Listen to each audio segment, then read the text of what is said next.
Ka pasur dinamika shumë të forta këtë javë në Big Brother dhe ajo më e forta ishte në fakt shpërthimi i Ilir Vrenozit. Për të folur për këtë përplasje dhe për tema të tjera, kam të ftuar në një lidhje direkte gazetarin Klevis Mile. Klevis, faleminderit shumë për intervistën. Përshëndetje, faleminderit juve. Klevis, si e pata të shpërthim të Ilir Vrenozit? Shpërthimi i Vrenozit ka qenë pikërisht ajo që ne prisnim, kemi diskutuar edhe më parë që është i vetmi faktor që nëse Iliri shpërthen, atëherë kjo është një minus për atë. Ai shpërtheu, pam një shpërthim si ato të TikTokut, që ja ka kapur 5 minutë që ti, kundrejt Eugenit. Të them të drejtën, nuk i ve as faj, po as nuk dua ta quaj që ishte reagimi i drejtë ndaj atij. Por që një reagim i tillë në Big Brother është një mega minus. Megjithatë, me sa që kemi parë edhe ndaj publikut, është komentuar deri diku negativisht, por shohim që vazhdon mbështetja që i jep publiku nga jashtë sërish Ilirit. Klevisa, do ketë masa që mund të merren sonte në Prime për Ilir Vrenozin për atë shpërthim që pati, sigurisht që ishte një shpërthim që përfshinte edhe fjalë, po themi ofenduese, të tepërta e gjitha këto me radhë. Mund të ketë një zarf të zi sot? Shiko, fjalë të ofenduese, me aq sa kemi parë tek ajo video që janë shpërndar, nuk ka se i është drejtuar me fjali të ashpra që kemi mësuar të dëgjojmë nga Iliri. Ka qenë thjesht shprehje ndaj atij. Në anë të klipit që kanë nxjerrë Big Brother për Prime sot, kemi parë qartazi që ka lënë një pikë pyetje Mian, a do të dënohet apo jo. Besoj se Iliri do dënohet, por jo me një përjashtim ose me një largim nga gara. Do ketë një dënim, një dënim të ndarje nga dikujt, ose siç na ka mësuar Bigu dhe herët e tjera, ose një dhomë izolimi, ose mund të krijohet diçka e tillë, po që do dënohet sepse nuk besoj se do e lënë të kaloj kështu. Si ke parë raportin e po themi të Kristit, i cili gjatë gjithë kohës është në sulm? Kristi e kërkoi vetë gjithë sulmin. Nëse mbani mend që na ditë e parë që ka nisur Big Brotheri edhe gjatë Prime-it të dytë që kemi parë, Kristi ka marrë rolin e negativit në ato lloj shtëpie. Kjo është një arsye për t'i sulur të gjithë, por është edhe një lloj strategjie të ta thoshe se të njëjtën kohë që ti krijon tërë shtëpinë kundrejt teje, atëherë ti dukesh pak më ndryshe në syrin e publikut dhe siç e kemi thënë, publiku shqiptar ndjehet keq në raste të tilla dhe i jep suport një lojtari që është i vetëm dhe shohim që luftojnë. Por që me sa shoh Kristi nuk po e luan mirë këtë lloj roli, sepse herë përpiqet të ketë konflikte, herë përpiqet të mos flasë i heshtur, i vetmuar, por ka dhe atë frikën se mendon sikur do dali sot te ky nominim i fortë që është këtë Prime. Besoni që ai mund të jetë një faktor i rëndësishëm, pra mund të jetë njëri nga faktorët që do ketë një tjetër kundërshtar, pra është Kristi një fitues potencial i mundshëm?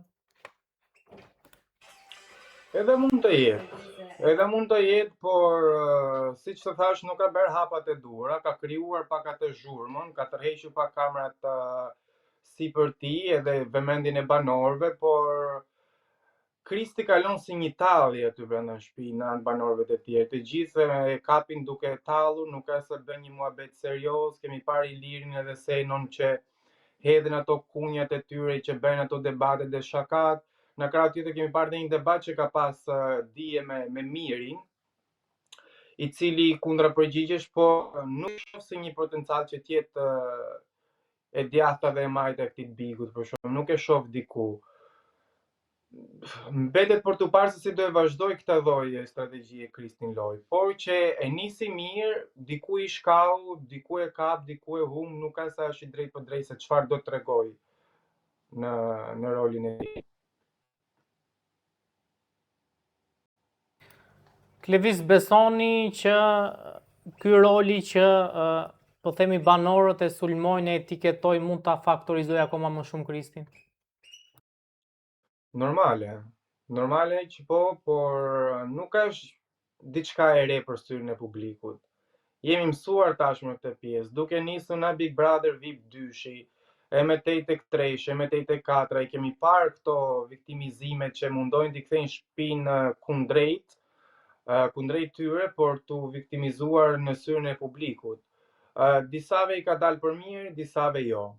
Po nuk është se kjo gjë i çon shumë larg, i çon deri diku se publiku i harron se merret me gjërat e reja, me faktorët e reja që ndodhin në shtëpi.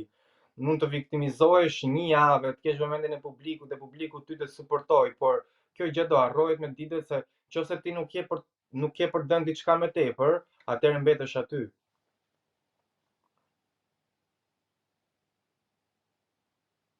Klevis, çfarë pritet të ndodhë Prime-in e sotme?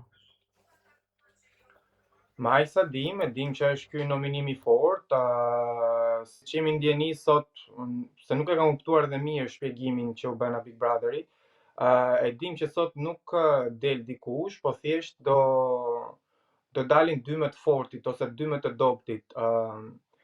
Është kjo që presim gjatë Prime-it, presim dënimin e Ilir Venozit, gjithashtu presim të vazhdojnë dhe këto klipe, këto sherret të pakta që kanë pasur midis Mirit me banorët e tjerë, disa debate midis Selinit edhe Brikit.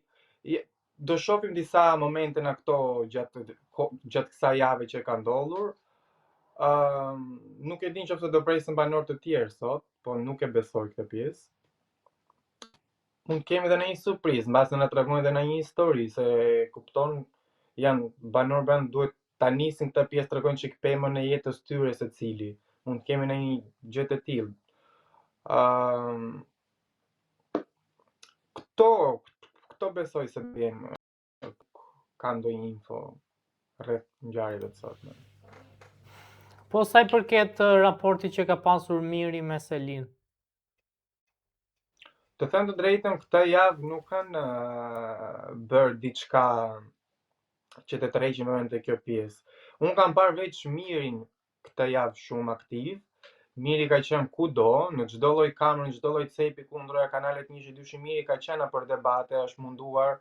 Selinin, përveç një debati që ka pas me Birkenën, nuk e se kam parë fare këto ditë në për kanalet, gjithashtu as Lorna në krau tjetër. Lorna ka pas një mini debat në thonjza me Kristin, se që i debat ka nisur në anë e Kristit po ashtu. Të them të drejtën, veç Kristin dhe Senon kam parë aktiv këtë javë, në 4 banorë që në nominim, 2 gocat zëre se kanë qenë në gjumë absolute, nuk janë djerë pothuajse fare. Klevis, faleminderit shumë dhe shihemi pastaj kur filloj Prime. Faleminderit. Faleminderit.